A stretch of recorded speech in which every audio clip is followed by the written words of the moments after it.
Buenos días, buenas tardes, bienvenido a la emisora La Voz de Borinquen. Estamos transmitiendo desde la ciudad de Orlando, Florida, aquí en Estados Unidos, para la diáspora puertorriqueña y para Puerto Rico, vía remoto desde la ciudad de San Sebastián, Puerto Rico.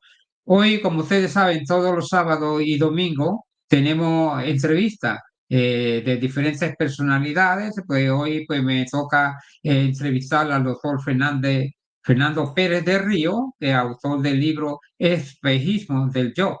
Y muy interesante y estoy contento de tener al señor don Fernando porque ustedes saben cómo se está moviendo la política aquí en Estados Unidos y a Puerto Rico, por supuesto, porque Puerto Rico es una colonia de Estados Unidos y afecta a lo que sucede en Estados Unidos a Puerto Rico. Y como esas cuestiones de popularismo que hay ahora con relación a Trump, pues ¿quién mejor persona a platicar acerca de toda esta cuestión que el doctor Fernando Pérez de Río? Señor Fernando Pérez de Río, bienvenido a La Voz de Borinquen. Gracias, Odilio. Muy bien, encantado de estar aquí con vosotros. Sí, igualmente fue impresionante o emocionante la forma en que te comunicaste conmigo y estoy notando que muchos periodistas y muchos escritores de libros se comunican conmigo vía correo electrónico. Te pregunto, ¿anteriormente había visto alguno de mis videos? Sí, uno. Así que había visto, sí que te conocía y me gustó mucho. Uno que hablaba del supremacismo y el racismo en Estados Unidos, que me pareció muy bueno. Que era un escritor de un libro también de las raíces del racismo, creo que era en Estados Unidos. Sí, sí. Ah, pues mira, pues no me acuerdo el señor que es, pero él vino aquí a Orlando y estuvimos un rato platicando y tremendo libro, sí lo leí, lo estudié, pero también estudié tu libro que me lo enviaste, gracias por enviarme El espejismo del yo y muy interesante. Y yo dije, wow, la verdad que a don Fernando yo tengo que entrevistarlo. Don Fernando, la primera pregunta que te puedo hacer es por qué en España hay tanto autoodio. Y si conoces tú otros países que padezcan de la misma enfermedad, si se puede decir. Una enfermedad. Sí, sí. Bueno, no sería el único, lo que pasa es que yo creo que España es un caso un poco especial, ¿no? Y que a su vez ha contagiado a Hispanoamérica, ¿no? Sí que hay otros países que tienen mucha culpa, mucho complejo. Por ejemplo, Alemania, después de la Segunda Guerra Mundial, es muy llamativo también, ¿no? Pero yo creo que el caso español, bueno, yo creo que lo normal, habría que decir, es el autoelogio. Eso es lo normal en Sí. todos los países. Tú hablas con los chinos y ellos son los mejores del mundo. Por ejemplo, por razones personales, bueno, pues yo convivo con personas musulmanas y muchas veces corrijo sus trabajos a profesores universitarios, ¿no? Y te das cuenta que lo normal en el mundo es el autoelogio, es decir, que hablen bien de ellos, hablen maravillas de ellos. A mí me llama mucho, el Islam me llama mucho la atención por esto, ¿no? Porque quiero decir que es el caso opuesto a la hispanidad, casi sería lo contrario, ¿no?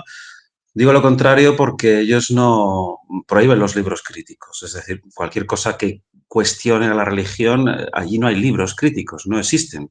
No sé, y una broma, pues te la juegas aquí. Allí como no hay muchos, pues a lo mejor no lo conocéis, no estáis tan familiarizados con estas cosas, ¿no? Pero aquí no se puede hacer ni una broma, no, es algo intocable, pero en esos países musulmanes más todavía. Entonces, lo normal es que un profesor universitario libio, egipcio, marroquí, pues hable maravillas de lo suyo, pero claro, cuando tú lo lees, dices, pues hombre, pues esto no es así. Pues lo mismo que la casa que te parece una maravilla la hay en muchos países, ¿no?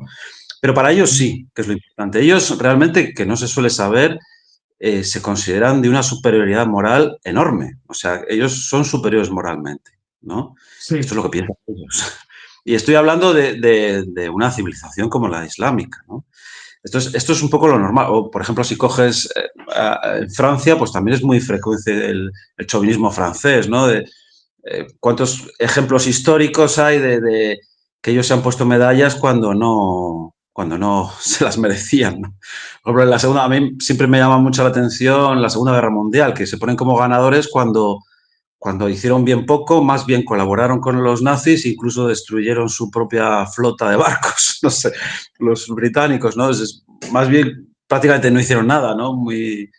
Pero bueno, ellos lo venden como un éxito, como que son los protagonistas. Por ejemplo, si hablamos de los británicos, hace poco sacaron unos trabajos interesantísimos. Hablamos del rigor histórico, que yo creo que en este revisionismo histórico de estas décadas, a mí vamos, me parece interesantísimo porque está desmontando la leyenda negra totalmente, ¿no? Y académicamente.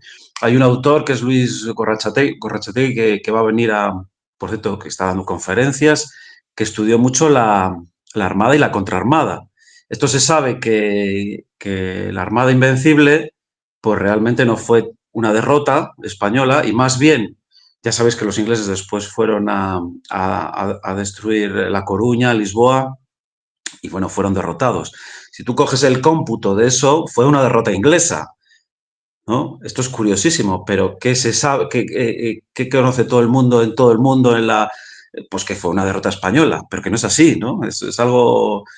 Fíjate, y es muy curioso, a mí también me llama mucho la atención cuando los políticos británicos aceptaron que esto era mentira, que habían perdido entre la Armada Invencible y la contraarmada, ¿no? Todo este proceso de batallas y guerras, el balance era muy negativo para ellos, pero no, decidieron no cambiar los libros de texto.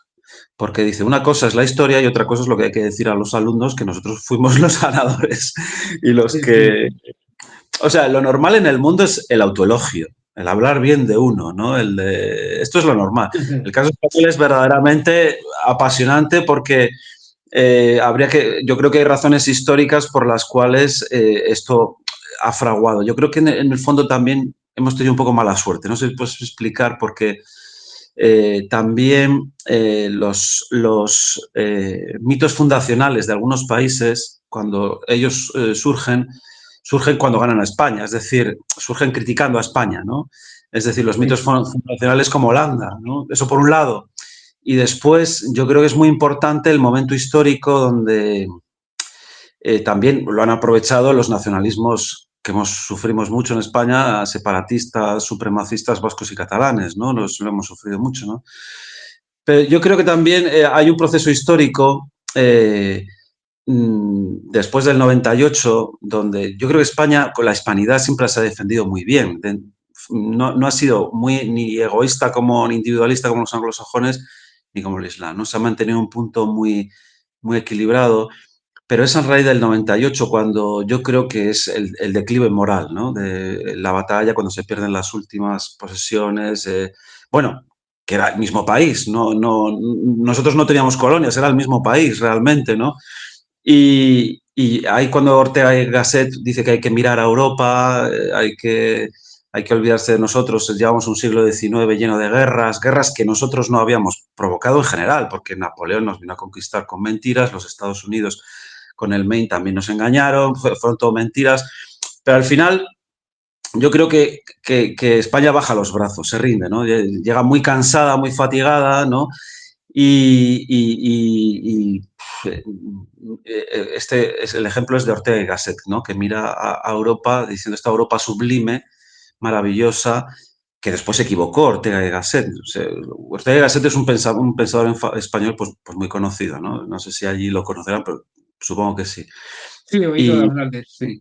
sí, es muy bueno, pero en esto se equivocó, porque hablaba de esta Europa sublime, maravillosa, del idealismo alemán, que después de decir esto y después de España rendirse moralmente, hay dos guerras mundiales terribles que las provocan los alemanes. O sea que fíjate si se equivocó, ¿no? Y además, cada vez que los alemanes les dan poder, pues casi lo rompen todo, ¿no?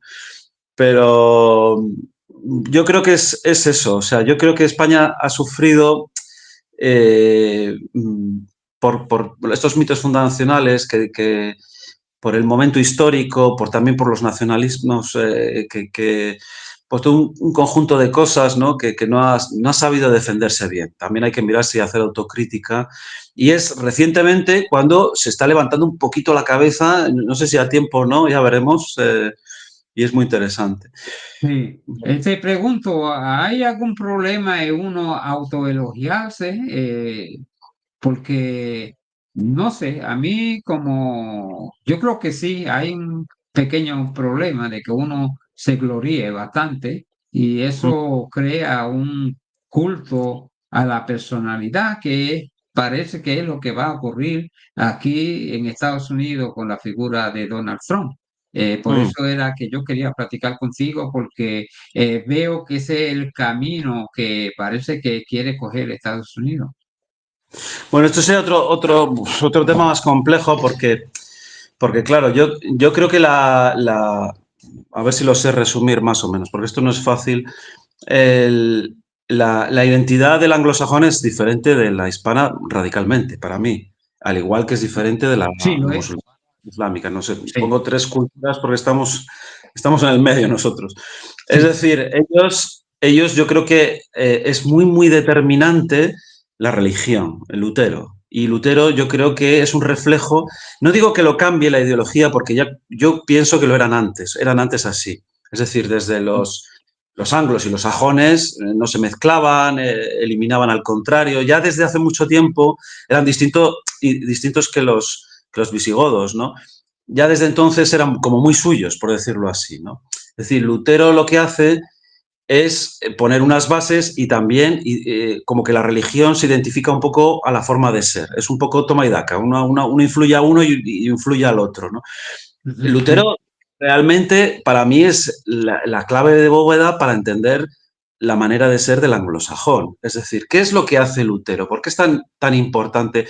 Y yo creo, por lo que dice, hay algo a mí totalmente clave que es que no se necesita un confesor. Es decir, no se necesita un otro.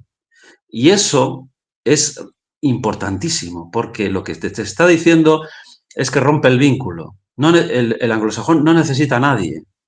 Y esto lo Ujú. cambia todo, ¿no? En primer lugar, yo te diría algunas características. Eso implica, bueno, habría que empezar, habría que empezar por lo útil. Es decir, si yo rompo los lazos, las estructuras, la forma de salvarse es lo útil. Es decir, a mí necesito riquezas, que es el mundo anglosajón. Necesito tener dinero y entonces me viene lo útil. Entonces, ese es el camino que un anglosajón tiene que seguir para salvarse, ¿no? Esto explica muchísimas cosas, este utilitarismo anglosajón, porque el Quijote, si tú coges al Quijote, es una ideología totalmente diferente. No es por utilitarismo, es por batallas, por justicia, por salvar a una dama, por, por, por, por ideología, ¿no? Es una cosmovisión diferente. Pero claro, desde un punto de vista anglosajón, es la predestinación, todo esto, explica muy bien el colonialismo, ¿no? Bueno, es que tengo que ordenarme un poco. Mira, si yo cojo el colonialismo, claro, el mundo anglosajón lo que hace es maximizar los resultados. Extrae todo lo que puede, se carga a los indios en California, en Massachusetts, en Australia, en Tasmania, etcétera, etcétera, ¿no? Porque son ellos realmente lo importante. El rico es el que se salva y es el pueblo escogido, es el pueblo, cuando llegan a Estados Unidos, los protestantes son los escogidos, ¿no? Mientras que en el mundo católico es radicalmente diferente, porque tenemos el monasterio, tenemos el ritual, tenemos el mediador. Entonces, cuando vamos a América, es mucho más fácil colonizar. Bueno, digo colonizar porque no es colonizar, usaremos otra palabra, ¿no? Pero se puede enseñar escribiendo, enseñando música, etcétera, etcétera. ¿Por qué? Porque en el fondo nosotros tenemos una estructura de iglesia, ellos no, ¿no? Entonces eso nos permite vincularnos muchísimo mejor a los nativos, porque con la música, con la lectura, con la escritura, es el monasterio. Por eso Kierkegaard, el filósofo, decía que el gran error de Lutero fue eliminar el monasterio. Tenía razón, ¿no? Entonces, es como que el mundo anglosajón es el sujeto individual y el Estado. Un Estado y el sujeto individual. Pero en el medio no hay nada. Es decir, es como está vacío, ¿no? Esta es la enorme diferencia con el mundo hispánico. El mundo hispánico, la Iglesia Católica modula, regula, hace de equilibrio con el Estado, ¿no? Y eso, insisto, que lo cambia todo. Es decir, fíjate, desde los visigodos, los concilios de Toledo, que fueron 18, ya lo decían, serás rey, rex facia, bueno, no sé qué es latín, serás rey si tienes normas, si eres bueno, etcétera, etcétera. Frente al modelo anglosajón, te pongo Enrique VIII, que él elimina todo y dice, yo soy el responsable de la iglesia y yo soy el rey. Es decir, es como un hilo, ¿no? Es como es el pueblo y yo lo tengo todo el poder. Claro, eso se confronta contra la ideología hispánica, ¿no? Que hay reguladores, ¿no? Entonces, ¿qué es lo que ocurre? Esto es importantísimo porque dentro de la religión protestante yo me salvo si hablo directamente con Dios, ¿no? Entonces, como yo me salvo directamente con Dios, es como los coaching, que siempre tienen razón, ¿no? Los coaching. Es como, nadie te puede poner frenos. Como tú tienes razón, eso permite, como decíamos, las tropelías de un colonialismo, ¿no? Es el sacar lo máximo de los demás. Es el acostarte con Tinder, con estas aplicaciones y sacar lo mejor de cada uno, aprovecharte. También eso promueve que no te fíes de los demás. Por eso los americanos estadounidenses son tan paranoicos. Porque claro, si cada uno está buscando la maximización de los resultados, no te fías del otro. ¿Me explico? No sé Sí. si voy demasiado deprisa. Modelio, ¿me explico? ¿Me voy explicando bien? Sí, yo te entiendo. Solamente quería hacerte esa pregunta. Martín Lutero, según yo entiendo, él lee la Biblia y llega a cierta manera de interpretarla, que parece que estaba en desacuerdo de la manera que él interpretaba la Biblia. eh, Desacuerdo con la Iglesia Católica. Por eso él clavó en la puerta de la catedral su tesis y de la manera que ya sabemos, te pregunto, ¿tenía Martín Lutero cierto grado de que estaba bien lo que estaba haciendo o cómo tú lo entiendes? ¿Estaba Bueno, yo fuera de creo que contexto? Lutero justificó muy bien aquella rebelión, por decirlo así, porque, bueno, Sí, sí, sí que había algunos excesos que también era cierto de la Iglesia Católica con las indulgencias, que si tienes una uña de un santo te salvas y si pagas no sé qué te salvas. Se estaba construyendo el Vaticano, se necesitaba muchísimo dinero y bueno, hubo excesos, vamos a dejarlo ahí, que sí que era sí, sí, cierto. Pero realmente, por cierto, un Vaticano que si existe es gracias a la hispanidad, porque sin la hispanidad el Vaticano sería irrelevante. Habría pues Polonia, sur de Alemania, Irlanda y algunos sitios de África, pero que decir que se reza en español. sí. La mayoría, el Vaticano tiene importancia y yo creo que tampoco han sido muy agradecidos con los españoles, pero bueno, este sería otro tema aparte, ¿no? Yo creo que lo que hace Lutero también, que es lo que nos importa, es a nivel ideológico, es a nivel psicológico, que es lo que a mí me importa. Es decir, Sí. la clave, para mí la clave está en que no hay un mediador, no hay un vínculo. Yo me relaciono directamente con Dios. Y eso tiene enormes consecuencias, porque el otro no me importa. Es decir, lo que ha triunfado estas décadas en España, por ejemplo, es el individualismo, pero es un individualismo británico, por decirlo así, de los Sí, sí. anglosajones, porque nosotros no éramos así. Para nosotros, la familia era importantísima, los rituales de los pueblos, hay 100.000 pueblos con miles de rituales. ¿Y un ritual qué es, Baudilio? Un ritual de la hispanidad es importantísimo, porque ves a un colectivo, participas de un ritual y te olvidas de ti mismo. Es decir, dejas de mirar tu ombligo, ¿no? Y esto es... Entonces, Sí, dime, entonces, dime. la culpa de que ustedes no eran así, pues la tiene casi indirectamente Martín Lutero, porque si Martín Lutero no hubiera hecho lo que hizo, pues ustedes seguían, pues, como estaban antes, creyendo en el catolicismo de la manera que debe ser, pero parece que Lutero trató de coger otro camino y eso hizo cambiar la historia completamente. De ahí sale el protestantismo y no sé, a mí no me gusta meterme mucho en religión, pero No, no, según pero Lutero, es él decía que el hombre se salva por la fe. Entonces, ¿cómo tú ves eso? claro, pero es que esa es la clave. O sea, si esa es la gran diferencia o una de las grandes diferencias entre esta visión anglosajona y la hispanidad. Es decir, Ujú. en el mundo anglosajón es un hombre pues, que nadie le puede decir nada. A mí no me puedes decir nada. Incluso puedo cometer verdaderas troperías, como yo me confieso a mí mismo, ¿entiendes? Pero eso Sí. puedes cometer barbaridades. De hecho, muchos teóricos y muchos ensayistas y muchos pensadores dicen que de Lutero, la ideología de Lutero terminó en Hitler, ¿no? En los campos de concentración, en la puerta, el trabajo te libera, eran frases de Lutero, ¿no? Porque al final es la superioridad moral sobre otro, ¿no? Pero esto es radicalmente diferente al mundo hispánico. El mundo hispánico es que tú tienes que dar o tú tienes que dar explicaciones a alguien si cometes un error, ¿no? Y después no es que no, el mundo anglosajón es más sentimentalista en el fondo de lo que yo siento es verdad, porque claro, como me confieso a mí mismo y nadie me dice nada, hago un poco lo que me da la gana, ¿no? Pero en el mundo católico, nuestra herencia es una cosmovisión muy distinta, porque yo tengo que dar explicaciones a alguien. Es decir, hay una racionalización de las cosas también, ¿no? También el Lutero lo que hace, es muy curioso, es rompe con la historia, ¿no? Dice, no, no, la historia no es importante, se carga de los 7 sacramentos, se carga 5 y empezamos de nuevo, ¿no? Entonces, es como que no hay historia, es ahistórico, se dice. Mientras que en el catolicismo era importante la escolástica, es decir, un razonamiento llevaba a otro, había una acumulación de saber, ¿no? Esto es muy diferente, ¿no?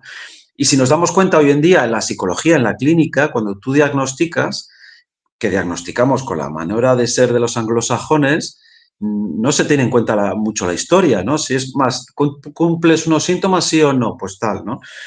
Lo que quiero decir es que en el mundo católico es más importante, en nuestra tradición, aunque no hablemos de religión, me explico, porque Sí, sí, aunque no creamos, somos herederos de una forma de ver el mundo y de una cosmovisión, que esto sí que lo aceptamos todos, ¿no? Que es porque sí. estamos aquí, conocemos qué es el bautismo, cómo nos relacionamos, etcétera. Entonces somos una cultura donde la historia es importante, donde hay una estructura, ¿no? Y esto es un poco lo que te decía, ¿no? De las órdenes religiosas modulan, negocian con el Estado. No es un césaropapismo, no es el Enrique VIII que hace lo que le da la gana. ¿Sabes? Hay una modulación, bueno, o por lo menos hasta hace unas décadas, ¿no? Era así. Hay una negociación y esto es radicalmente diferente. Y nosotros tenemos que dar explicaciones. Y esto nos pone en una situación donde la familia, por ejemplo, los vínculos es mucho más importante, ¿no? Entonces, yo en este ensayo también un poco lo que hablamos, lo que expresamos, es que al final, estas últimas décadas, lo que nos ha conquistado, entre comillas, es este mundo anglosajón. Es una sociedad muy individualista, que no es la nuestra, ¿no?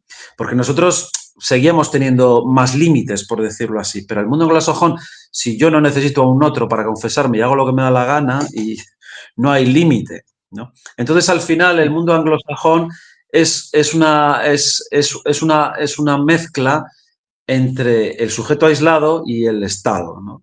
Es muy curioso, porque lo que ha ganado al final, no sé, yo creo que se me entiende bien, ¿no? Voy bien, Sí, Maudile. sí, sí, va bien, yo te entiendo. Mira, lo que hoy en día ha triunfado, por lo menos claramente en Europa, es, por un lado, el neoliberalismo, es decir, que una persona consuma, se empodere, se dedique a sí mismo, consuma, se compre un coche, una moto, disfrute, viaje, este neoliberalismo, y a la vez el Estado, la fuerza del Estado, ¿no? Que son ideas, en el fondo, que tienen que ver con esta ideología, ¿no? El Estado que te lo da todo, que es el socialismo, ¿no? Hay un documental interesantísimo de Suecia que es Teoría del amor sueca. yo recomiendo este documental porque explica muy bien cómo el Estado al final sustituye a la familia, ¿no? Lo sustituye en todo. Esto en norte de Europa es tremendo, ¿no? Porque ¿para qué necesito unos padres si el Estado me da becas y puedo estudiar? ¿Para qué necesito un esposo si el Estado me da in vitro y voy a tener un hijo sin nada? El Estado me lo da. Entonces, ¿qué consecuencias tiene que el Estado te lo dé todo? ¿No? Pues que uno de cada 3 personas que mueren en los países escandinavos muere sola y nadie reclama su cuerpo. Esto es terrible, pero esto es terrible. O sea, y es gente que tiene dinero y tiene hijos.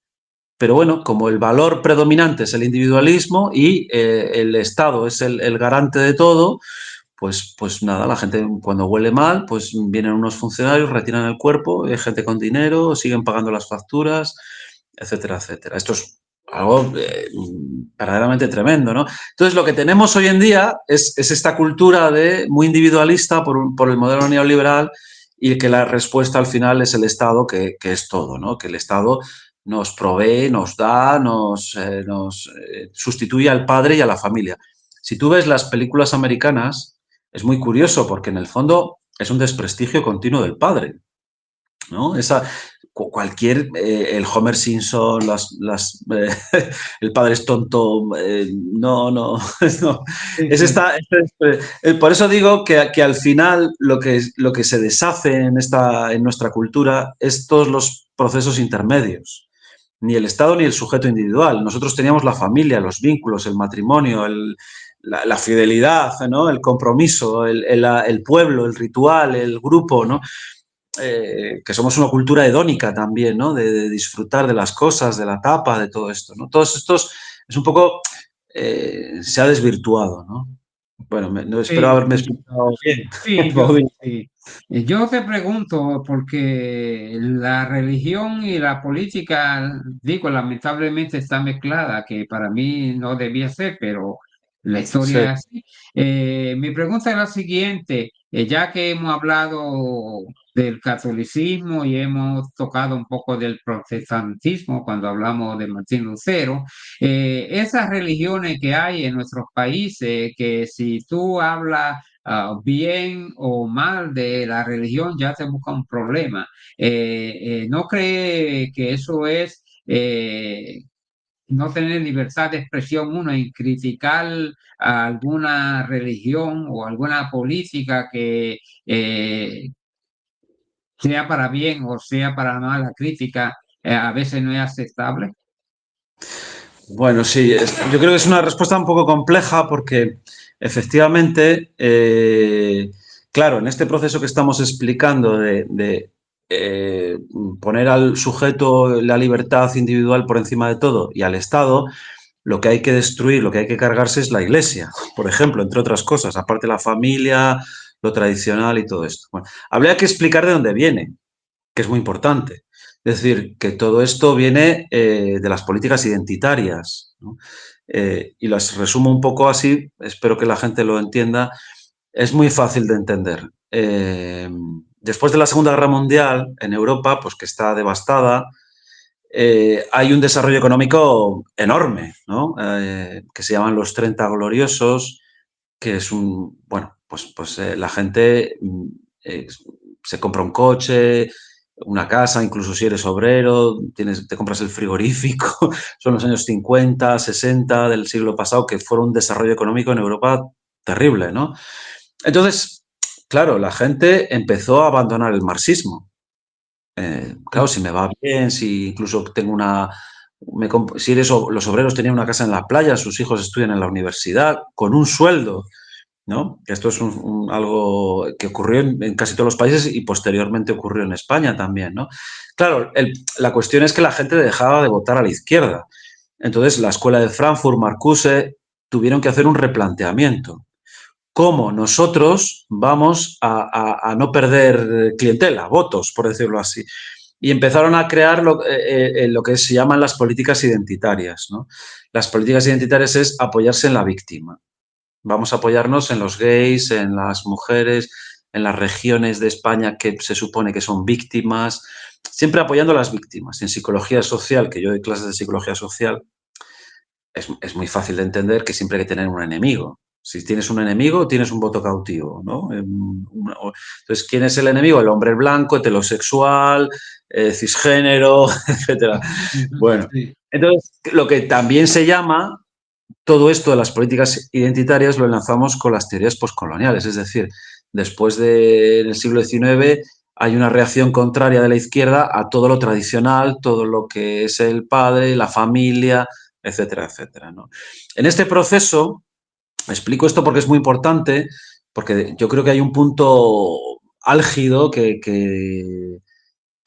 bueno, tiene que ver después del muro de la caída del muro de Berlín, claro, porque ya no hay rival para el mundo anglosajón. Es el comercio, el triunfo del comercio, sí, que es la época de Margaret Thatcher, Ronald Reagan, que ¿qué decía Margaret Thatcher? Si la gente se acuerda, dice, no hay que, hay que cambiar el alma de la gente, ¿no? Que esto es muy interesantísimo. O Ronald sí, Reagan, que criticaba a una negra porque tenía subvenciones y llevaba un Rolls Royce, ¿no? Bueno, todo este discurso que hoy con Trump es muy parecido, ¿no? sí, Ojo. sí, Entonces, lo que quiero decir es que estas políticas identitarias poscoloniales triunfan y van contra lo tradicional.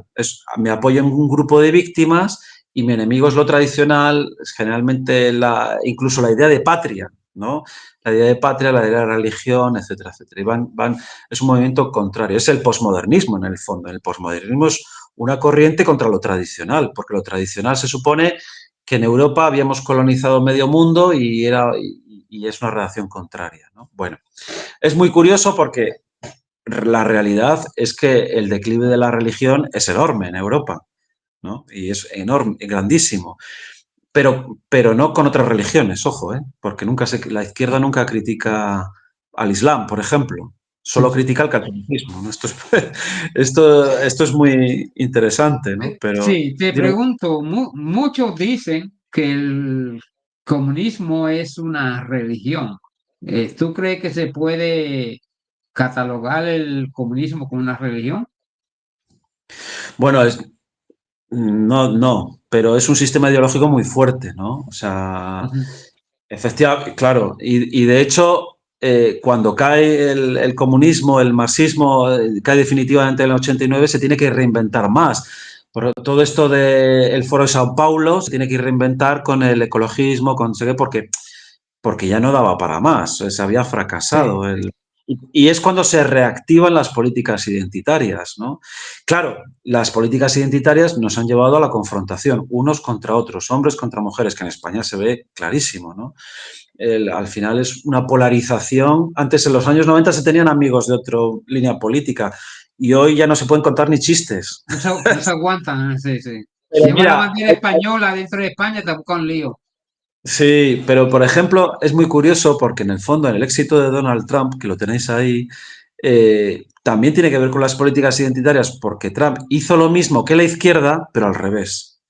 Es Sí, decir, lo que las izquierdas llevaban 80 años haciendo, que parece que no mataban una mosca, por decirlo así, sí, lo que hace Trump es decir, vosotros, el hombre blanco, sois las víctimas y os voy a hacer grandes, etcétera, etcétera. Es decir, Trump lo que ha hecho es lo mismo que la izquierda, pero al revés. sí, ¿No correctamente, estás de copiándose acuerdo? de la izquierda. Y esta es la clave del éxito, que la gente no lo entiende. Y empieza a decir, Trump, qué malo, que no sé qué, que no sé cuánto. Bueno, ha hecho lo mismo que la izquierda, pero al revés. Sí, Vosotros sí, sois sí. víctimas, os voy a hacer grandes, teníais el poder, os lo han quitado, y estas minorías que estaban subvencionadas las vamos a quitar por nosotros. Claro, esto es Sí, el mundo. sí, sí. O sea, Trump te está poniendo el comunismo a la manera de él en bandeja de plata para que tú lo aceptes y no te des cuenta que es lo mismo viejo que te daban los otros. Efectivamente, efectivamente. Y Claro, y está esto, pasando en la actualidad en Estados Unidos. Mira, es impresionante que yo me quedo maravillado, me quedo tan maravillado que inclusive cuando yo hablo con gente de Puerto Rico, que Puerto Rico, como sabes, es una colonia de Estados Unidos, y para no molestar a los puertorriqueños, vamos a decir que es territorio para que se sientan bien. Pero es que tú hablas con puertorriqueños y el popularismo es tan grande que se van en contra tuya por defender a Donald Trump. Y yo digo, pero ¿hasta dónde hemos llegado, puertorriqueños, defendiendo a Donald Trump? Y mira con la manera que viene Donald Trump y la gente no se da de cuenta que es lo mismo que se practica en el comunismo, que Trump lo ha virado al revés. Entonces parece que tenemos que aceptarlo porque él comienza desde abajo sin que tú te des de cuenta y cuando tú abres los ojos ya ahora va que el poder judicial que él tiene razón y que los jueces no tienen razones, cuando eso no era así. Entonces, leyendo yo las noticias esta mañana, aparece que hay un montón de países europeos, Dinamarca y otros más, que ya están diciéndole a Inglaterra, a sus ciudadanos, si van a viajar a Estados Unidos, tengan mucho cuidado.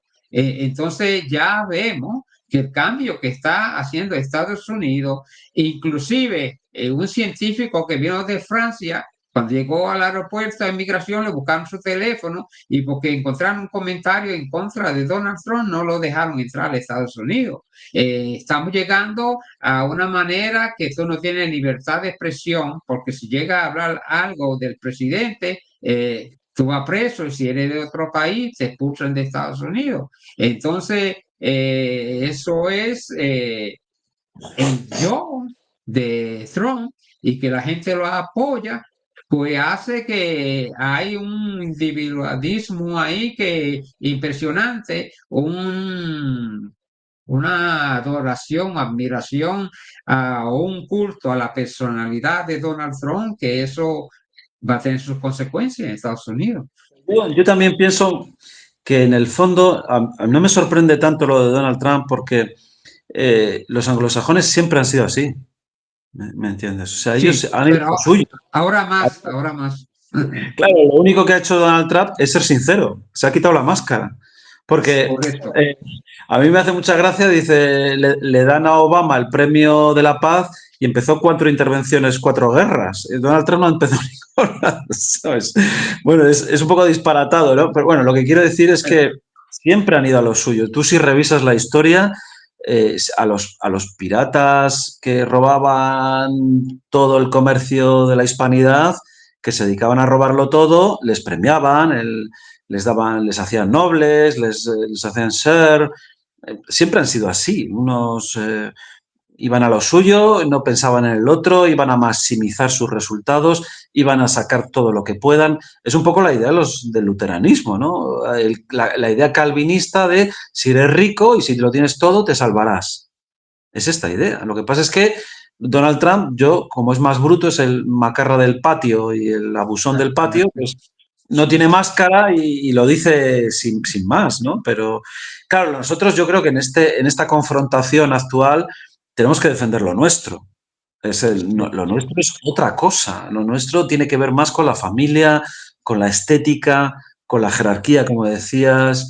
Tiene que ver incluso con el honor, con los vínculos, con los lazos sociales, con el mestizaje, ¿no? Un mestizaje bueno, es otra cosa, ¿no?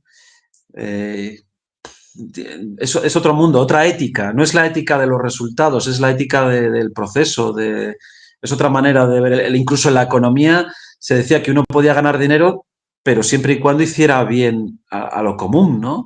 Nuestra ética siempre ha sido diferente. Yo creo que es lo que debemos reivindicar en esta época donde, bueno, se pueden enfrentar entre ellos, pero nosotros tenemos que cuidar todo esto que tenemos. Es el uno muy individual, puede crearle problemas mentales a uno. Claro, claro, claro. Esta es una de las cosas que está pasando. O sea, vamos a ver, si las personas, si yo tuviera que decir, por ejemplo, eh, es muy difícil decir qué es el concepto de felicidad, casi muy complejo porque es subjetivo, ¿no? Sí, Pero si yo tuviera que decir de las miles de personas que veo, ¿dónde está la paz, la armonía, o la persona donde estén bien, o incluso, entre comillas, felicidad?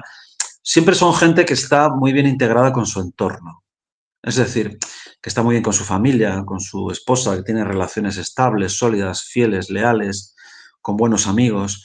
Siempre que alguien tiene ese colchón, es mucho más sano, ¿no? Claro, pero lo que estamos viendo es que por esta ideología anglosajona esto se está rompiendo. ¿no? Es decir, la ideología anglosajona es maximiza tus resultados, disfruta, cómprate una moto, haz CrossFit, cómprate un perro. Tú si abres la ventana en España, ya no ves a niños, solo ves a perros, gente que saca el perro, gente sola. No, esto es una tragedia y además no se No, habla, sí. ¿no? Pero es una Oye, tragedia. pero ¿Qué? eso no, solo, no es solo en España. Yo fui a Puerto Rico y quedé sorprendido porque cuando yo salí de Puerto Rico, yo vi autobuses llenos de niños llevándolos a los colegios.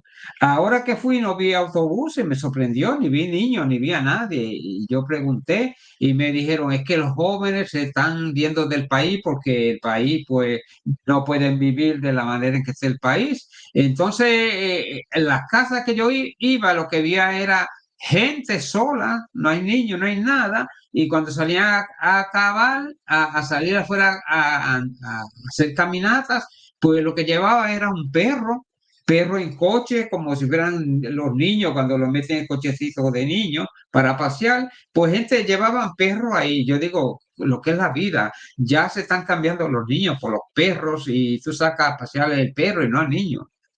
Es el perrijo que se llama.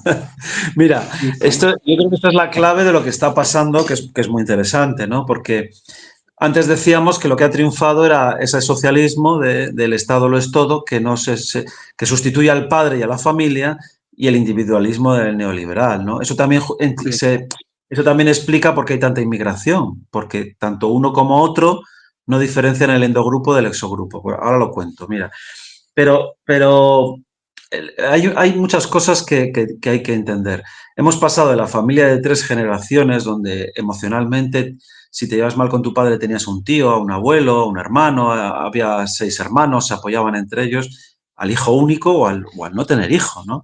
Entonces, curiosamente en España, la generación actual es la que más soledad percibe. Tú fíjate que estamos hablando que tienen redes sociales, que tienen internet y que siente soledad, ¿no? Es una paradoja enorme, ¿no? Sí, Entonces es una sí. generación muy solitaria, de gente muy sola, pero y no se tienen hijos por ideología, no por una cuestión de que no tenga, porque ¿quién tiene hijos en España? Pues tienen 3,5 los pakistaníes, el África negra musulmana y los marroquíes, todos musulmanes, ¿no? Porque tienen otra ideología, evidentemente, ¿no? Y otra forma de entender el mundo. No es la mujer, hay una región de España donde Extremadura que decía que la mitad de las mujeres que trabajan son funcionarias. Pues tienen un buen puesto, son funcionarias y tampoco tienen hijos, ¿no? O sea que no es una cuestión puramente económica, como tanto dicen sobre la economía, no, no, es No, una cuestión quién sabe, ideológica. pero quién sabe por lo laboral que no quieren pues perder su puesto para dedicar 9 meses en un embarazo, sino que le dan prioridad a su trabajo, me imagino yo, porque lo ven importante. Es importante, sí, pero la familia le echan a un lado. Claro, entonces lo importante, lo que ha triunfado es este individualismo de anglosajón, de me miro a mí mismo, la sologamia, que es me caso conmigo mismo, la ley trans de si yo me siento otro sexo me lo cambio al día siguiente sin permiso de mis padres. Es toda esta corriente enorme de yo decido, yo soy libre ante todo y cualquier vínculo es un estorbo a mi libertad. Y este es el problema. Y esto es lo que ha triunfado. Y es un desastre. Para mí es un desastre. Bueno, pero bueno, eso es una opinión muy personal. Sí, sí. Yo como psicólogo y como clínico y como sanitario. Es decir, yo lo que veo en la consulta es, te pongo un ejemplo. Me llega una mujer de 30, 40 años y siempre me dicen lo mismo. No sé por qué tengo ansiedad y depresión, si tengo un trabajo fijo, me acuesto cada fin de semana con quien me da la gana y tengo un perro o un gato. Esto Mm. es, siempre es así. Ahora, y no lo entienden. Entonces, claro, si, ¿qué significa esto? Que la ideología luterana ha triunfado, porque uso el otro como algo, como un instrumento, es instrumental el uso del otro. Es algo, Sí. si me sirve el otro, gozo de él, pero lo tiro a la basura después. ¿Entiendes? ¿Qué es esto? Al final la gente está sola, tomando antidepresivos, se han disparado los suicidios, las enfermedades mentales, pero que es normal, porque el colchón nosotros como seres humanos somos seres gregarios, colectivos, que siempre ha sido así a lo largo de la historia. Y la hispanidad está clarísimo, siempre es lo que hemos fomentado, el castillo, el juntos, el apoyarnos, y esto es lo que se está rompiendo, ¿no? Es la anécdota de la antropóloga, que me gusta mucho esta anécdota, que dice, ¿cuál es el mayor hito en la historia de la humanidad? ¿El fuego? ¿La rueda? Dice, no. Dice, un fémur roto. ¿Por qué un fémur roto? Porque alguien que se rompió la pierna, el fémur hace 10.000 años, sus amigos, su familia le ayudó, ¿no? Este es el mayor logro de los seres humanos. Un animal se muere, ¿no?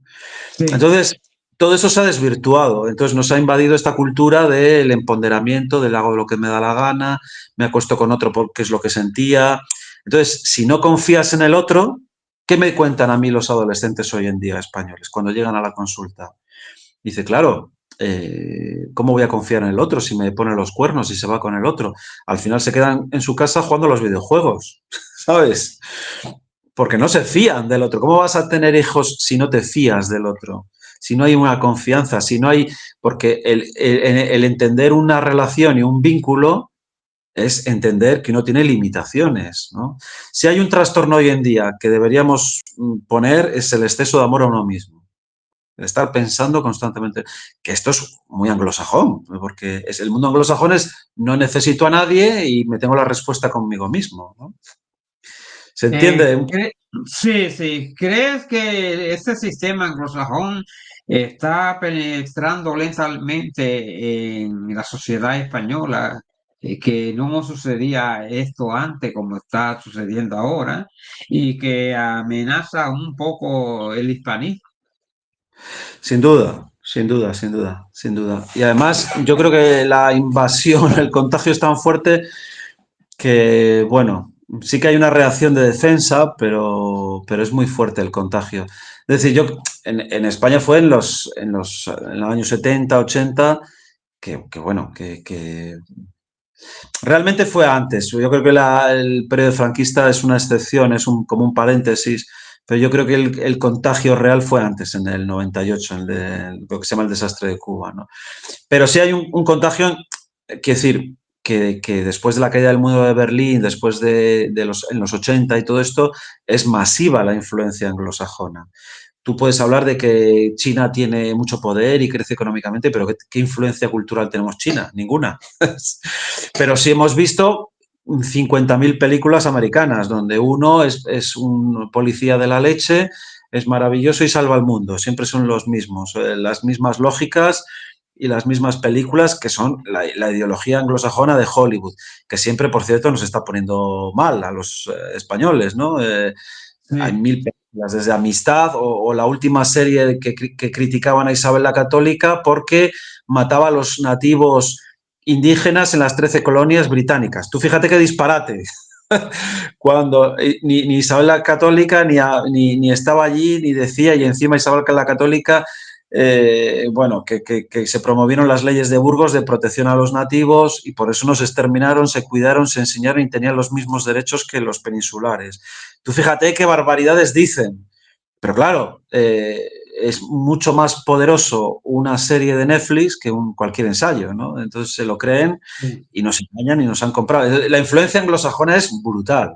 Tú vas a cualquier tienda y todo está en inglés y las camisetas, las películas, la música y bueno, es enorme, ¿no?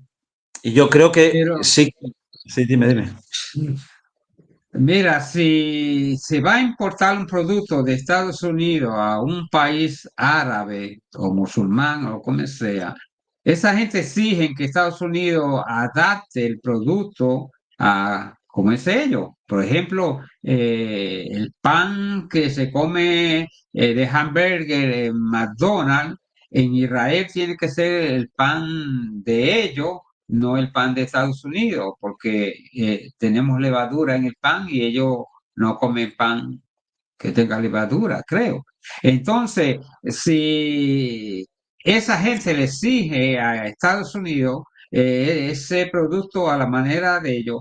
¿Por qué entonces España no exige a los productos de Estados Unidos que se acoplen, como sea? ¿Que me lo van a mandar en inglés y mi idioma es el español?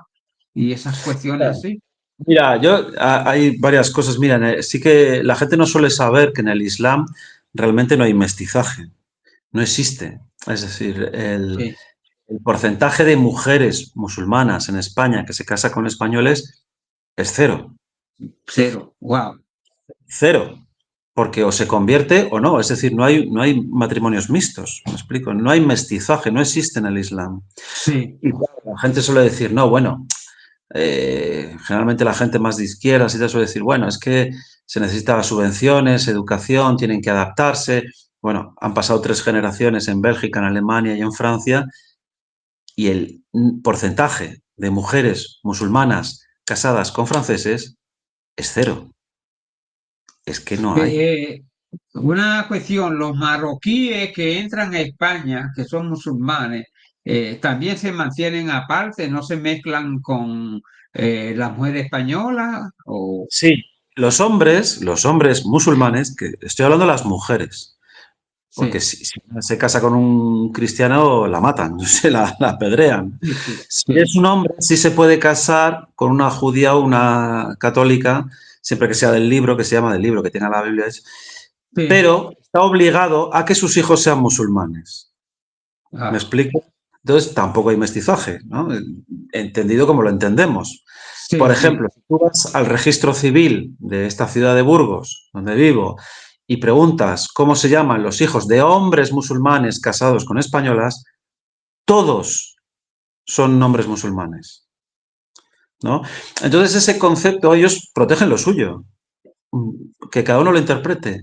Es radicalmente diferente y yo te diría que es casi opuesto a lo que hacemos nosotros, que es pues no proteger lo nuestro, ¿no? Que cada uno lo interprete como yo quiera. no sé, yo lo interpreto que una española se case con un musulmán, me da la impresión es que lo que está llegando es tronchar el hispanismo, porque se tiene que esa persona someter al islam o al musulmán y tiene que cambiar el nombre a lo de ellos, y mi nombre que era hispano, pues queda eliminado. Sucede igual que aquí en Estados Unidos, una mujer hispana se casa con un gringo, ya el apellido hispano de esa mujer va eliminado y entra el de gringo. Entonces así poco a poco la cultura hispánica va desapareciendo sin darnos de cuenta. Es increíble, ¿sabes? Sí, yo creo que dentro de lo que son las civilizaciones, posiblemente la que menos se defienda seamos la hispanidad, sin duda alguna. Vamos, esto hay muchas razones históricas, yo creo que tú también, ¿no?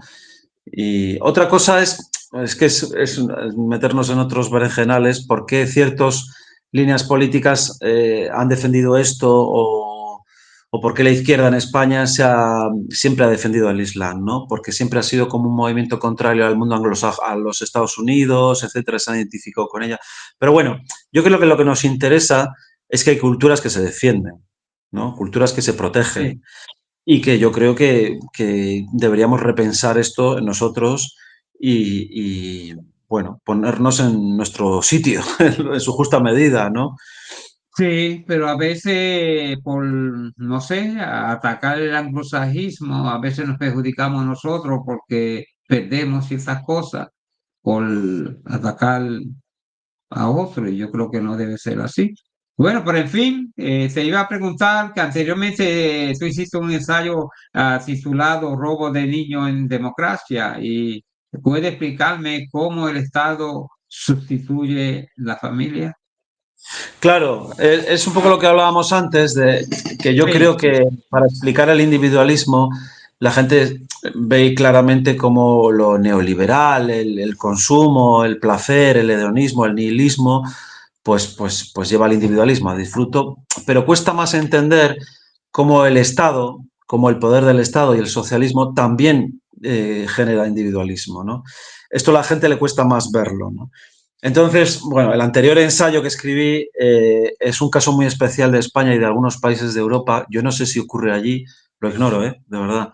Y es que cuando un Estado se desarrolla mucho, pues si unos padres se portan mal o hacen cosas muy erróneas, les retira la custodia del hijo, ¿no? Puede ser, por ejemplo, porque sus padres son drogadictos o por la mendicidad en la calle. Esto originariamente era así. Lo que pasa es que a medida que el Estado se va desarrollando, puede quitar a los hijos por formas más espurias o por tonterías a veces, ¿no? Por cuestiones injustificadas. Yo empecé a estudiar esto y me escribió gente de toda España pidiendo ayuda porque le habían retirado los hijos, pues por un cúmulo de cosas, pero que realmente ninguna era importante. No sé cómo.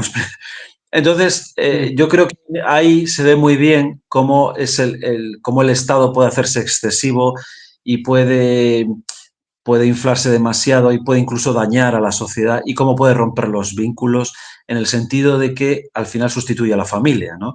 Es como había una político española que decía, que lo decía, que yo creo que se la escapó, ¿no? Decía que los niños no son de los padres, son del Estado, ¿no? Es esa idea, en el fondo, la que hay por detrás. Suelen ser las políticas de izquierdas más sí, socialistas, ¿no? sí. Entonces, me sirve también para explicar este proceso de que al final el individualismo, el sujeto aislado, que es lo que tenemos, es producto de dos corrientes muy fuertes, ¿no? El neoliberalismo y la socialdemocracia o el socialismo, que tanto uno como otro, por razones diferentes, están fomentando esto, ¿no? Y que es muy difícil, ¿no? Yo creo que, Baudilio, tenemos que reivindicar lo nuestro y te felicito por tu programa, que hables de estos temas y que reflexionemos sobre esto porque es muy importante, porque nosotros realmente tenemos una riqueza inmensa y yo creo que nuestra línea ética y nuestra manera, nuestra moral y nuestra forma de hacer las cosas, de verdad lo digo, es muy superior a los otros sistemas que tenemos al lado, ¿no? Como el mundo anglosajón o el Islam, ¿no? Es muy de convivir, de la familia, de compartir, es generoso, pero tampoco asfixia, ¿no? Sí. ¿Sabes? Pero yo soy de la idea, y ahora más que nunca, que el hispanismo hay que defenderlo 100%, y ahora más que nunca que tenemos tanto enemigos de la hispanidad como estas religiones, el anglosajismo, o sea, estamos rodeados de cosas que impide que nosotros no, el hispanismo entre América Hispana, que es un continente que yo creo que debemos acercarnos a España y España a Hispanoamérica para ser un poco más fuerte, tenemos que buscar la manera, y por eso es que yo hago estos videos, de impulsar el hispanismo y que la gente sepa lo que es el hispanismo, porque hay gente, como en Puerto Rico, que a ellos no le importa. Y tú le dices, somos hispanos, casi te dicen, no, nosotros no somos hispanos, somos anglosajones. Y yo digo, pero ¿cómo es posible que tú creas el anglosajón cuando tú me estás hablando español, cuando nosotros venimos de la madre patria, cuando tu apellido es hispano? ¿Qué tienes tú de anglosajón? Dime. Pero ellos, como están en la conexión esa de que quiere ser un estado incorporado de Estados Unidos y creen todas las patrañas que ahora se están inventando Donald Trump, pues yo digo, wow, esto va a parar en algo más tarde. Pues haciendo estos videos, mucha gente se está dando de cuenta, se está acercando a nosotros porque se dan de cuenta que somos hispanos, no podemos negarlo. ¿Y por qué aquí Trump está atacando mucho a la comunidad hispana? Está atacando a la comunidad hispana porque sabe que en 50 años el poder de Estados Unidos va a estar en manos de los hispanos. Entonces, por eso es que ellos se han dado de cuenta y están buscando 20.000 excusas para sacar al hispano de Estados Unidos. Dijeron que era por culpa del tren de Aragua, pero ahora están sacando familias enteras que nunca han tenido problemas con la sociedad, con la policía, han venido aquí a trabajar. Estaba leyendo esta mañana la historia de una familia colombiana que llevaba 35 años aquí en Estados Unidos. Las hijas ya grandes nacieron aquí y fue a indagar a inmigración y ahí lo arrestaron y lo deportaron. Y yo digo, ellos no eran criminales. Entonces se está engañando a la gente y la gente está creyendo todas las patrañas que dice Donald Trump y entonces están pagando justo por pecadores. Entonces hay que educar al hispano y decirle, nosotros somos diferentes. no trate de creer que somos anglosajones o que Estados Unidos es la soda que hay en el desierto, cuando no es la verdad. Entonces, yo por eso, todo aquel que me quiera ayudar en propagar y predicar la hispanidad, pues yo me siento, pues, gente que se me acercan como usted, pues yo te doy las gracias porque eso me ayuda a mí a propagar pues el hispanismo. Y el hispanismo es bonito, es bello, cara, uno se siente orgulloso de las raíces de uno. Y lamentablemente poca gente siente eso. Estoy de acuerdo. Lo suscribo 100% lo que has dicho. Sí, sí, sí. Eh, Yo creo que también el desmontar la leyenda negra está siendo muy importante porque la leyenda negra, desde un punto de vista psicológico, yo voy a mi terreno de las ciencias sociales, genera mucha culpa. Y sabemos que Sí, la culpa paraliza, te crea baja autoestima, te sientes mal, te sientes... es un proceso muy curioso porque, por un lado, tiendes a compensar.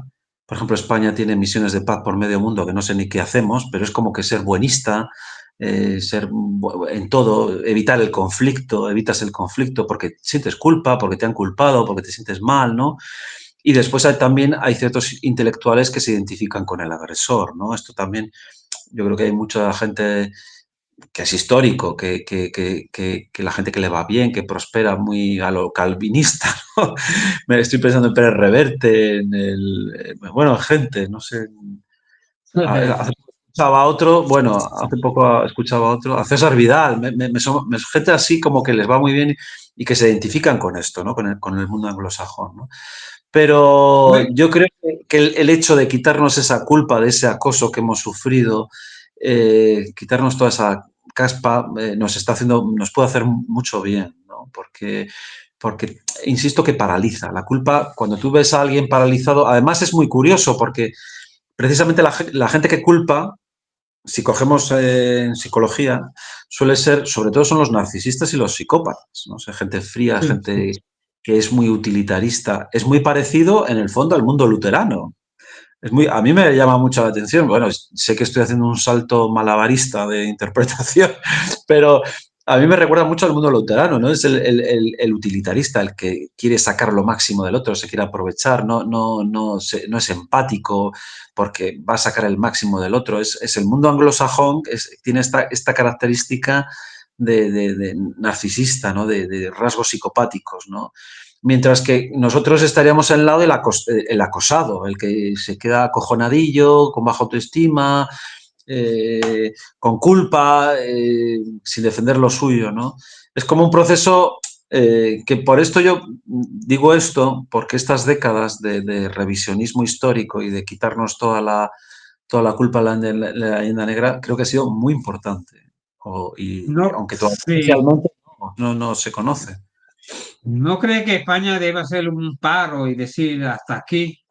Nos vamos a poner fuerte y ya es tiempo de que nosotros, pues, hagamos un cambio y no tener la mentalidad esa de que éramos débiles o que somos débiles, sino que vamos adelante y vamos a ser más fuertes de lo que era, ¿no? Y no sé, cambiar la estrategia que debe ser, porque yo veo, no sé, esta es mi manera de pensar aquí en América, y yo Sí, veo a Europa tan débil en todo que sí. parece que tiene que depender de Occidente, obligado para ellos subsistir. Entonces, de todos los países europeos que yo veo, lamentablemente yo veo, y tengo que decirlo, que yo veo a España tan débil, más que los otros países europeos, y yo creo que es tiempo de que España se ponga las pilas, porque si de momento llega cualquiera, sabe que la gente son locos con robar territorio, hay que decirlo así, porque eso está de moda hoy día. Se lo roba y con el tiempo pasa, la gente lo acepta.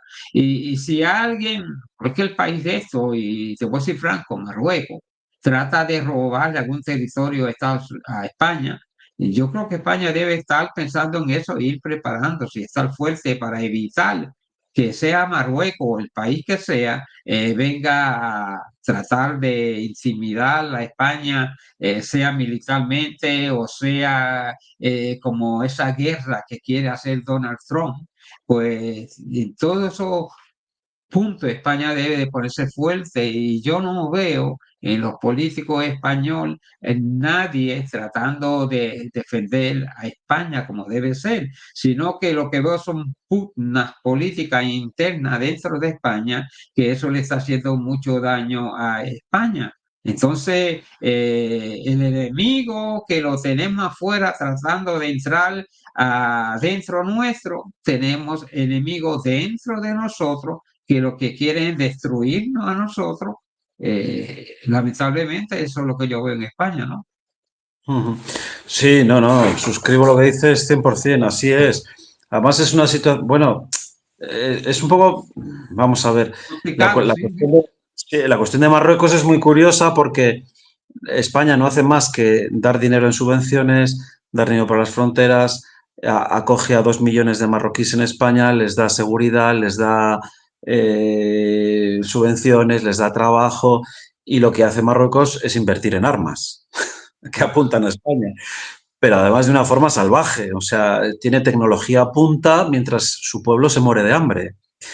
Mohamed es esto, está invirtiendo en submarinos, tecnología a punta, en misiles, es aliado de Israel, que esto el mundo musulmán no lo sabe. Es muy curioso, ¿no? Porque si el sí, mundo musulmán supiera que uno de los mejores aliados de Israel es Marruecos, pero lo tienen, yo creo que la política exterior lo tienen muy bien montado, ¿no? Tienen muy bien... sí, en- es una dictadura el sí, Reino sí, una Alawí. dictadura, sí, sí, sí, Entonces, la comunicación está controlada. Critican muchísimo a España, somos muy malísimos, pero realmente lo único que damos es darles subvenciones, darles seguridad, darles cobijo y ellos se lo gastan en armas. Si tú ves los datos estadísticos de Marruecos son tremendos, pero son tremendos. O sea, la mitad de la gente se quiere ir del país, de los jóvenes, masivamente. La otra, más de la mitad, piensa que es un Estado corrupto 100%, ¿no? Pero aún así defienden belicosamente su país. O sea, el 90% estaría dispuesto a morir por su país, ¿no?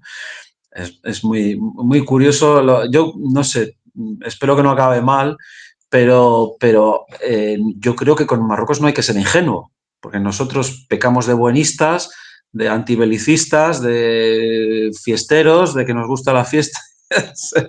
Pero ellos lo único que hacen es invertir en arma y en tecnología punta cuando su país se muere de hambre. Esta es la realidad, ¿no? sí, pero yo llegué a España y te digo esto, me impresiona que mucha gente se está yendo de España, jóvenes, y España se está quedando vacía. Y yo veo gente marroquíes que entrando, como vi una señora peleando, no me acuerdo a quién le peleaba en España, pero decía, el gobierno español me tiene que dar esto, me tiene que dar dinero, ¿para dónde quedarme? Pues me tiene que dar para la salud. Yo decía entre mí, pero esa señora protesta y pelea como si fuera española 100%. Eh, Obligando al gobierno español. Y yo, pues, yo fui a España, sí, y te voy a decir con honestidad, fui a lugares que iba a comer y venían marroquíes tratándome de vender, pues, joya, lo que sea, y sin permiso mío venía, me agarraba la mano, me ponía eh, la joya, lo que sea, el arete, entonces me decía, págame, y yo, ¿cómo que te pague a ti? Yo te he dicho que te voy a comprar algo, ¿con qué permiso tú vienes a insertarme aretes la mano para después que te, para obligarme a que te pague? Mire, yo con el que estaba, con el amigo que me estaba, yo me enojé con el tipo marroquí y le dije, mira, lárgate de mi presencia lo más pronto posible, porque quieren, como decimos los puertorriqueños, a la cañona imponerse algo en contra de tu voluntad. Entonces, así no se trabaja. Pero es que hay que pensar que la izquierda española tiene mucha fuerza. España es un país más tirando a la izquierda. Y esta cultura no diferencia el endogrupo del exogrupo. Y esto es clave. Es decir, te lo explico rápidamente. La izquierda española, el Partido Socialista, el principio por el que se mueve es la igualdad, la solidaridad. Pero esta solidaridad y esta igualdad da igual que sea un francés, un español, que un taiwanés, ¿entiendes? Sí, sí, Entonces, esa es la contradicción. Si vienen 100 millones de taiwaneses, pobrecillos, vienen con heridas, hay que cogerles, porque tienen el mismo valor. Es decir, no defiende el endogrupo del exogrupo, no defiende al nativo del de fuera, ¿no? Es muy curioso porque si vienen miles de adolescentes marroquíes, los menas que se llaman, eso es contrario a todas las leyes de Europa, de la nación, porque te dicen todas las leyes, todas, que hay cientos de leyes regionales, provinciales, nacionales, europeas, la ONU, que los niños, los menores tienen que estar con sus familias, ¿sabes? Y si no, el subsidiario es el Estado. Pero da igual, al final es una cuestión política, ¿no? Bueno, como no sabe diferenciar entre el endogrupo del exogrupo, también hay que pensar que para entender el Islam, y podemos hablar otro día del Islam, que es un tema muy bonito, ellos no hay que pensarlo desde nuestra manera de ser, hay que pensarlo de otra forma. Para ellos, o estás o no estás. Es decir, y si no estás, eres un infiel. Y si eres un infiel, puedes sacar todo lo que quieras de ti. Porque encima no es ni pecado. No sé cómo explicarlo. sí, No, sí, es sí. como hace poco el imán este de Cataluña, que llevaba 4 años sin pagar y encima se queja y hay una manifestación a favor de él, ¿no? Porque en el fondo, desde su ideología y desde su mentalidad, él está actuando bien, ¿sabes? Sí. O estás en la casa del Islam o estás fuera. Si estás fuera, eres un infiel. Y si eres un infiel, te puede tratar de una forma descortés, ¿no? Sí, yo entiendo, pero están ayudando mucho a gente y que luego nos pagan muy mal. Es como un dicho puertorriqueño que hay que dice que el que se presta para redentor muere crucificado. Y eso hay que tener un cuidado uno tremendo Es en un tema España. Es un tema muy interesante porque, claro, lo verdaderamente increíble, pero yo creo que tiene que ver con que España es un país más de izquierdas y tiene mucho complejo y es muy buenista y tiene mucha culpa por toda esta herencia que hablábamos, ¿no? Entonces no es capaz de defender lo suyo. Se ha contagiado de toda esta ideología. eh, es una ideología tremenda, ¿no? Que la izquierda al final no es capaz de algo tan sencillo, fíjate, como decir, vamos a fomentar la familia. No se fomenta la familia, se fomenta que vengan millones, que están viniendo millones de extranjeros. Bueno, pues yo, hispanoamericanos, que somos lo mismo, ¿no? Pero pues en concreto el Islam es radicalmente diferente, ¿no? Entonces, no te explicas cómo es posible que no se fomente la familia, el tener hijos, el no sé qué. Y después, a la mínima que llegas, te dan la nacionalidad. Es muy fácil que te den la nacionalidad. Cuando realmente debería ser que te den la Sí, nacionalidad si tu padre es de aquí o si te casas con alguien de aquí, que es por la sangre. Si tú vas a un país islámico, yo, por ejemplo, voy a un país islámico y jamás podría ser marroquí, jamás podría ser egipcio, porque allí es impensable. O sea, porque aunque viviera 40 años, pero por lo mismo, ellos protegen lo suyo.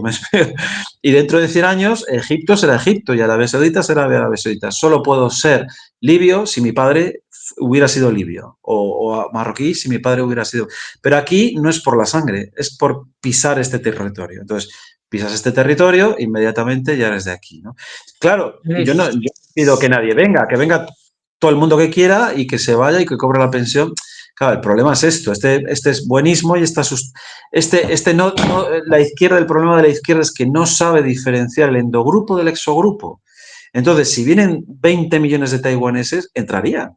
Porque, claro, es solidaridad, es justicia social, son palabras maravillosas, pues bueno, pues claro, defender el endogrupo ya no pueden, porque es una contradicción para sí. la izquierda. Es defender a la patria, defender a lo suyo, defender a no sé qué, etcétera, etcétera. Y este es el Bueno, problema. hay cosas que uno no entiende. Fíjate, yo apliqué para la nacionalidad española y se me denegó, porque querían que yo demostrara quién eran los bisabuelos de mi bisabuelo.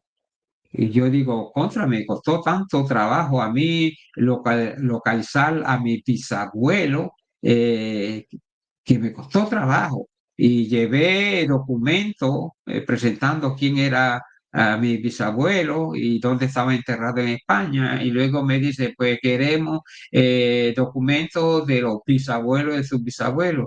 Yo le dije, olvídese mejor, no quiero ninguna nacionalidad porque yo la quería por vía sanguínea, pero si me están poniendo tantas trabas y viene un marroquí de la noche a la mañana porque lleva 2 años y medio, 5 o 10, ya es nacionalidad española y puede traer a quien quiere y hacerlo pues nacionalidad española. Y sin embargo yo, que soy hispano, que mi sangre, pues mis abuelos nacieron en España y por el mero hecho de cuestiones políticas, de que dicen que Puerto Rico, según dice la Corte allá en España, Puerto Rico era colonia de España en ese tiempo, entonces yo digo, uy, ¿a dónde vamos a parar entonces? Porque si España quisiera poner de su parte, digo, los políticos, y miraran el punto de gente hispana que lo que van a España es a contribuir y a trabajar. Imagínate, nosotros los puertorriqueños que hablamos español e inglés y que por 125 años hemos aprendido tanto de Estados Unidos, bueno y malo, porque hay que ser franco. Pero si vamos a España, podemos aportarle a España lo mejor de lo que nosotros hemos aprendido de Estados Unidos y de la cultura puertorriqueña y podemos contribuir bastante a España. Pero pregunto yo, ¿quién contribuye más a España? ¿Un marroquí o un puertorriqueño? Entonces, Ya. Mira, hay una... ¿Quién contribuye más a la seguridad social? Hay listas y eso se puede ver, ¿no? Hay tres países que, no, que son deficitarios, es decir, que les damos más a ellos que, nosotros, que ellos a nosotros, y los demás son, vienen a aportar. Los que más aportan, fíjate, son los venezolanos, que lo estuve viendo hace poco, que lo sepas. Después están sí, venezolanos, colombianos, hispanoamericanos. Y hay tres países deficitarios, es decir, que no aportan a la seguridad social y serían Marruecos, Argelia y el otro no me acuerdo, no sé qué. Pero bueno, quiero decir que yo creo que el problema de esto, evidentemente, es mucho más fácil, que yo sería mucho más, daría la nacionalidad a los hispanoamericanos, sin duda alguna, pero claro, eso implica, volvemos a lo de antes, crear diferencias del endogrupo, de unos y otros. Y eso ya no sería igualdad, ya no sería justicia social para la izquierda, y este es el problema, ¿no? Entonces es crear sí, diferencias. La izquierda no puede crear esas diferencias, aunque de hecho las crea, pero bueno, a nivel de interna de España las crea y mucho, ¿no? Dando unos y no otros, pero yo creo que el futuro de España sería ese, que la gente viniera a trabajar de Hispanoamérica. Pero vamos, lo veo porque si ves la pirámide poblacional de España es una tumba, o sea, tiene esta forma de ataúd, ¿no? La gente no sí, tiene hijos, es un desastre tremendo y el futuro sería Hispanoamérica. Nosotros fuimos a América y ahora tendréis que volver. Pero bueno, yo eso lo tengo clarísimo y mucha gente lo dice, ¿no? Pero claro, el problema de eso es que lo que implica que generas una desigualdad y una diferencia con otros, ¿no? Y sí, que eso la izquierda no lo puede hacer o los partidos no lo pueden, ya les llaman injustos, insolidarios y todos estos discursos. sí. Desde Bueno, luego, ¿dónde? Ajá, ahora se están produciendo mucha fractura social en Europa con la inmigración. Hay conflictos de muchos tipos, asesinatos, no sé qué. Bueno, pero desde luego no habría ninguna fractura social con la población hispanoamericana. Ninguna, porque sí, somos lo mismo. Esto es de cajón, o sea, no hay diferencia. Yo con un hispanoamericano no noto diferencia en nada. Alguna palabra que bueno, no hay ninguna diferencia, sí, ¿sabes? sí, así es. Vale. Bueno, veremos qué el futuro nos trae. ¿Dónde podemos conseguir el libro Espejismos del Yo? Cualquier librería, no sé, en Amazon, o sea que Ok, es fácil. Es de la editorial Secotia, que es una buena editorial de Almuzara en España, que está sacando libros muy interesantes y bueno, sí. animo a que lo lean y profundicen en estos temas. Sí. ¿Tiene algún otro libro que la gente pueda interesarse en obtenerlo? Sí, pero son más de psicología, más del tratamiento de las adicciones, de la educación. Son más para profesionales, más para especialistas. Quizá este sea más generalista. Y después el anterior, igualmente, como era algo muy propio que ocurre en España, del robo de niños en democracia. Eran otros libros como más técnicos, por decirlo así, ¿no? Yo recomiendo este. Es el mismo, estupendo, pues ya está. Odilio. Bueno, pues, más, ¿qué te puedo decir, Fernando? Encantado de conocerte por primera vez, encantado que hayas platicado conmigo y hayas decidido pues acercarte a mi canal para platicarnos pues acerca de tu libro, muy interesante, yo se lo recomiendo al público y como te dije a ti en privado, el libro está puesto en la página de la emisora, cualquier persona que se interese, ya, pues si no lo tiene en Amazon por alguna causa, pues me manda la información y yo te paso la información de la persona para que hacerle llegar tu libro, porque yo creo que es muy interesante tu libro, Espejismo del Yo. La verdad que tiene tremendo tema. Y ojalá que todo el mundo se mirara en sí mismo, en un espejo mental y reconociera los valores de uno y los errores de uno para corregirlos. Y pues nada, Fernando, muchísimas gracias. ¿Alguna palabra de despedida antes de despedirnos? Bueno, nada, nada, que gracias a ti, ánimo y es un placer encontrar gente que piensa parecido, que comparte los valores de la hispanidad, que es lo nuestro, y encantado de estar contigo. Gracias. Bueno, gracias a ti y ojalá que no sea ni la primera ni la última vez que podamos platicar. Así que cualquier cosa que necesite de mi canal y de la emisora, cuenta conmigo, estoy a tus órdenes. Gracias, Odilio. Que pasen todo, buenos días en la estación de radio y esto ha sido una transmisión especial, serie de entrevistas que hacemos